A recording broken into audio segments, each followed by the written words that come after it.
तो बच्चों, मैं विद्यानाथ मिश्र पुनः आपके सामने हिंदी कक्षा में उपस्थित हूँ। तो राम लक्ष्मण परशुराम संवाद हम लोग पढ़ रहे हैं और हम लोगों ने 2 अनुच्छेद को पढ़ा था, यानी 2 अंश चौपाई का और 2 दोहे को पढ़ा था। अब तीसरा देखें। सबसे पहले दोहा देखें।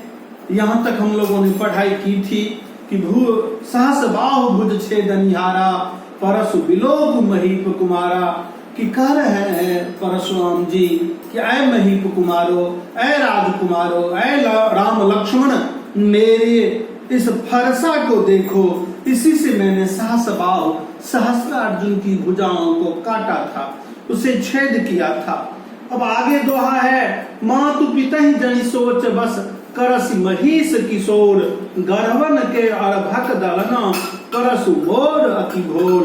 कह रहे हैं कि ऐ महिष किशोर, मही जोड़ ईश, महिष, महिष मतलब राजा, महिष किशोर मतलब राजकुमार। तो मातु पिता ही जनि सोच बस, ऐ महिष किशोर, ऐ राजकुमारो, माता पिता को सोच में मत डालो। ऐ राजकुमारो, माता पिता को सोच में मत डालो, मातु पिता ही जनि सोच बस करस महिष किशोर, गर्भन के अर्भक दलना परसु मोर अति घोर। परसु मोर अति घोर, मेरे इस कठोर कठिन फरसा को देखो। यह जो मेरा कठोर फरसा है, ये गर्भन के अर्भक दलना, गर्भ कहते हैं माँ के पेट, गर्भ मतलब पेट, अर्भक कहते हैं शिशु को, अर्भक मतलब बच्चा। तो गर्भन के अर्भक दलना, मेरा जो यह फरसा है वह माँ के पेट में पल रहे शिशु को भी नहीं छोड़ता है। गर्भन के अर्भक दलना परसु मोर अति घोर, मैं अपने इस फरसा से माँ के पेट में पल रहे शिशु को भी नहीं छोड़ता हूँ।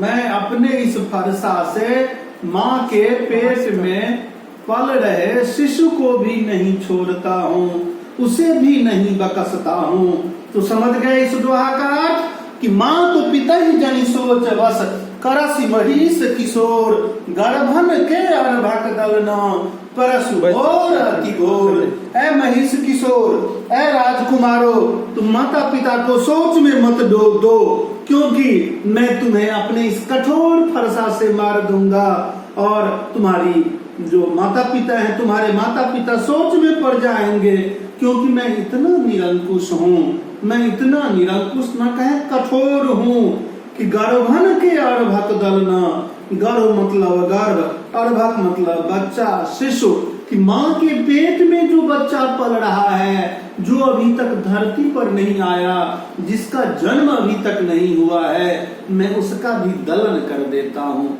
उसे भी विनष्ट कर देता हूँ। गर्भन के अर्भक दलना परसु मोर अति घोर। बच्चों, दोहा छंद है, बताया था कि यह बीच बीच में दोहा छंद है, और बताया ही था कि अवधि भाषा है। अवधि में कार लिखेंगे, ह्रस्वीकार नहीं लिखेंगे, अवधि नहीं। अवधि का अर्थ समय हो जाएगा और अवधि कार तब भाषा होगी। आगे है चौपाई को देखें। अब तो ये चौपाई है इसमें कि बिहसी लखन बोले मृदुवानी, अहो मुनीस महाभटमानी। लक्ष्मण जी हंस कर बोले, बिहसी मतलब हंस कर, लखन मतलब लक्ष्मण जी, बिहसी लखन बोले मृदुवानी, मृदु वचन बोले, कोमल बात बोले, अहो मुनीस महाभटमानी। अरे वाह, ये मुनि तो अपने को बड़ा योद्धा समझ रहे हैं। बिहसी लखन बोले मृदुवानी, लक्ष्मण जी हंसकर बोले कि ये मुनि अपने को बड़ा योद्धा समझ रहे हैं। ओहो मुनीस महाभटमानी, पुनि पुनि मोहि देखाब कुठारो, चहत उड़ावन फूंकी पहाड़ू। ये बार बार मुझे फरसा दिखा रहे हैं। लक्ष्मण जी, बिहसी मतलब हंसकर, लखन लक्ष्मण जी बोले मृदुवानी, कोमल वचन बोले, लक्ष्मण जी हंसकर कोमल वचन बोले, अहो मुनीष महाभटमानी। ये मुनिवर अपने को बड़ा योद्धा, भट मतलब योद्धा, महा मतलब महान, अपने को बड़ा योद्धा समझ रहे हैं। पुनि पुनि मोहि देखाव कुठारो, ये बार बार मुझे फरसा दिखा रहे हैं। चाहत उड़ावन फूंकी पहाड़ो, जैसे ये फूंक कर पहाड़ को उड़ाना चाहते हैं। मतलब लक्ष्मण जी परशुराम जी के क्रोध को फूंक कर रहे हैं और अपने को पहाड़ से उपमित कर रहे हैं कि पुनि पुनि मोहि देखाव कुठारो। कुठार का अर्थ होता है बच्चों फरसा, कुल्हाड़ी का ही रूप है फरसा। तो पुनि पुनि मोहि देखाव कुठारो, चाहत उड़ावन फूंकी पहाड़ो, ये फूंक कर पहाड़ को उड़ाना चाह रहे हैं। यहाँ कुम्हर बतिया को नाही, जे तर्जनी देख मर जाही। और हाँ, यहाँ भी कोई कोहड़ा का बतिया नहीं है जिस कोहड़े के बतिये को कोई तर्जनी दिखाता है। हाथ अंगुलियां 5 हैं, अंगुष्ठा, अंगुष्ठा, तर्जनी, मध्यमा, अनामिका, कनिष्ठा। तो इस अंगुली को तर्जनी कहते हैं। तो यहाँ कुम्हर बतिया को नाही, यहाँ भी कोई कोहड़ा का बतिया नहीं है। जे तर्जनी देख मर जाही, जिसको तर्जनी दिखाने से, ऐसे दिखाने से बतिया सर जाता है, जो तर्जनी दिखाने से मर जाता है। देख कुठार सरासन बाना, मैं कछु कहा सहित अभिमाना। मैंने आपके हाथ में कुठार मतलब फरसा, सरासन, सर का आसन क्या है, सर किस पर विश्राम पाता है। तो देखी कुठार सरासन बाना, कुठार, फरसा तथा धनुष बाण को देखकर मैं कछु कहा सहित अभिमाना, मैंने अभिमान की बात की। धनुष आपके हाथ में, आप मुनि हैं, मुनि का वेश अलग होता है, मुनि का कर्तव्य व कर्म अलग होता है। आपके हाथ में मैंने धनुष्वान को देखा और धनुष्वान को देखा इसलिए मैंने अभिमान पूर्वक कुछ बातें कही। देखी कुठार सरासन बाना, मैं कछु कहा सहित अभिमाना। और क्या, इसीलिए मैंने अभिमान की जो बात की आपके हाथ में कुठार देखकर, धनुष्वान देखकर हमको हुआ कि कोई योद्धा है। तो योद्धा के साथ तो उसी प्रकार की बात होनी चाहिए। भृगुसुत समूची, आपको भृगुसुत जानकर बच्चों, सुत का अर्थ यहाँ पुत्र न लें। यद्यपि सुत मतलब बेटा होता है और सदीर्घकार दंत सदीर्घ उकार, तो सूत मतलब धागा। जैसे आपने हनुमान चालीसा में भी पढ़ा है कि अंजनी पुत्र पवन सुत नामा, तो पवन सुत, पवन के पुत्र। लेकिन यहाँ पर सुत का अर्थ बेटा नहीं लेंगे। परशुराम जी भृगु के पुत्र नहीं थे, वे भृगुवंशी थे, उनके पूर्वज थे भृगु। उनके पिता का नाम तो जमदग्नि ऋषि था, इसीलिए सुत का अर्थ बेटा न लेकर भृगुवंशी लगाएंगे, वंश से लगाएंगे।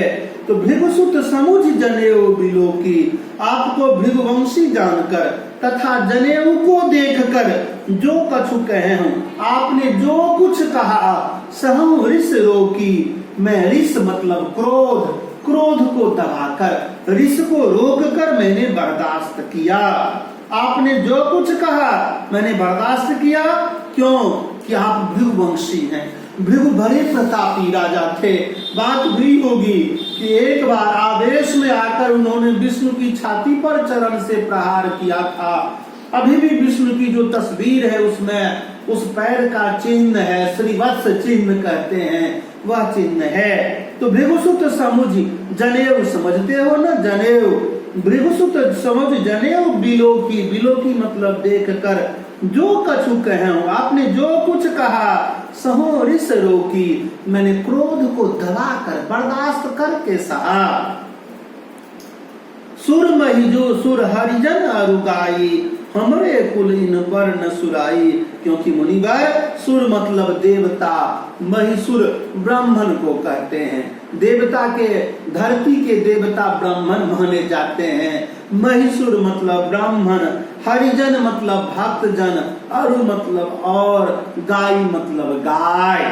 तो देवता, ब्राह्मण, भक्तजन तथा गाय हमरे कुल इन पर न सुराई, हमारे कुल के लोग यानी भृगुवंशी इन पर अपनी वीरता नहीं दिखाते।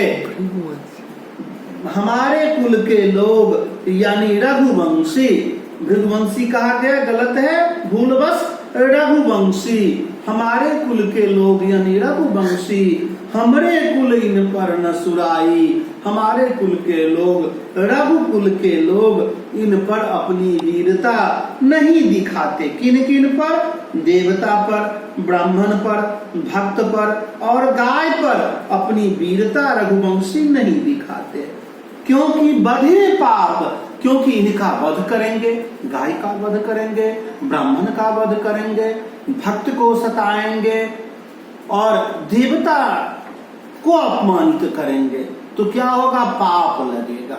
बधे पाप अपकीरति हारे, और इनसे यदि परास्त हो जाएंगे तो क्या होगा? पाप होगा, अपकी अपयश होगा। वध करेंगे पाप होगा और परास्त हो गए, पराजित हो गए इन लोगों से तो क्या होगा? अपकीरति, अपकीर्ति, अपयश होगा। बच्चों प्रश्न उठता है कि क्या ये जो है रघुवंशी देवता को भी मार सकते थे? अतिशयोक्ति लग सकती है, लेकिन जैसा कि हम लोग जानते हैं कि देवासुर संग्राम में दशरथ जी मदद करने गए थे, इंद्र की मदद करने गए थे, तो उतना सामर्थ्य था तब न। या राजा दशरथ जब कैकेयी कोप भवन में है तो राजा दशरथ जो कहते हैं कि सकौ तोर रिपु अमरो मारी का बापुरो ये नर नारी। कह रानी बताओ मुझे, तुम अपने क्रोध का बताओ, क्या कारण है? कहू कहीं रंग कहीं करो नरेशु, कहू कहीं नृपहि निकासो देशु, सकौ तोर रिपु अमरो मारी का बापुरो ये नर नारी। ऐ रानी बोलो, किस दरिद्र को मैं राजा बना दूं, किस राजा को मैं देश निकाला की सजा दे दूं, और तुम्हारा दुश्मन कोई अमर मतलब देवता, तुम्हारा दुश्मन कोई देवता भी होगा तो उसे भी मैं मार दूंगा। तो निश्चित रूप से रघुवंशी में पराक्रम तो वैसा था ही। इससे पहले भी मुचकुंद भी गए थे देवासुर संग्राम में मदद करने, लंबी कहानी है। और उसी मुचकुंद ने काल यवन का संहार किया था। कृष्ण के शत्रु काल यवन थे। लंबी कहानी, उतना समय यहाँ पर नहीं है। तो बधे पाप अपकीरति हारे, इन लोगों का, देवता का, ब्राह्मण का, हरिजन का, भक्तजन का और गाय का वध करेंगे तो पाप होगा, और इन लोगों से पराजित होंगे तो अपयश होगा। मारत हो पापर ये तुम्हारे, इसीलिए आप मारते भी हैं। मारते मतलब कठोर, मारने के समान आपकी बात है, कठोर वचन आपका है। बधे पाप अपकीरति हारे, वध करने से पाप होगा और परास्त हो जाने से अपयश होगा। बधे पाप अपकीरति हारे, मारत हो पापर ये तुम्हारे, इसलिए आप मार भी रहे हैं तो मैं आपके चरण को पकड़ रहा हूँ, आपकी वंदना ही कर रहा हूँ। अपकीरति हारे, मारत हो पापर ये तुम्हारे, कोटि पुलिस सम वचन तुम्हारा, व्यर्थ धरहु धनुबान कुठारा। ऐ मुनिवर, करोड़ों वज्र की तरह तो आपका वचन है। कोटि मतलब करोड़ों, कुलिस का अर्थ होता है वज्र। हरादनी वज्र मस्ती स्यात पुलिसं भेदुरं पवि, वज्र के पर्यायवाची ये सब है। कुलिस, भेदुर, पवि, हरादनी, वज्र मस्ती, ये वज्र के पर्यायवाची हैं। तो कोटि पुलिस सम वचन तुम्हारा, आपकी बातें ही करोड़ों वज्र की तरह है। व्यर्थ धरहु धनुबान कुठारा, तब तो आपने धनुष बाण को बेकार में धारण किया है। करोड़ों वज्र की तरह आपका क्या है? वचन है, वाणी है, तो बेकार में आपने धनुष बाण धारण किया है। व्यर्थ धरहु धनुबान कुठारा। तो बच्चों, इतना हम लोगों ने देखा कि कह रहे हैं, आगे देखेंगे इस दोहा को कि जो बिलो के अनुचित कहूं क्षमहु महामुनि धीर, सुनि सरोस भृगुवंश बनी। बोले गिरा गंभीर। क्या मुनिवर, यदि मैंने आपको विलोक मतलब जानकर समझकर कुछ अनुचित कहा है तो मुझे क्षमा कर दीजिए। सुनी सरोस भृगुवंश मणि। इस प्रकार से लक्ष्मण की बातों को सुनकर भृगुवंश मणि, भृगुकुल के मणि परशुराम जी सरोस मतलब गुस्सा में आ गए और बोले गिरा गंभीर। गंभीर गिरा मतलब वाणी, बोले गंभीर बात बोले। तो बच्चों गंभीर बात क्या बोले, अगली कक्षा में बात करेंगे हम लोग। धन्यवाद।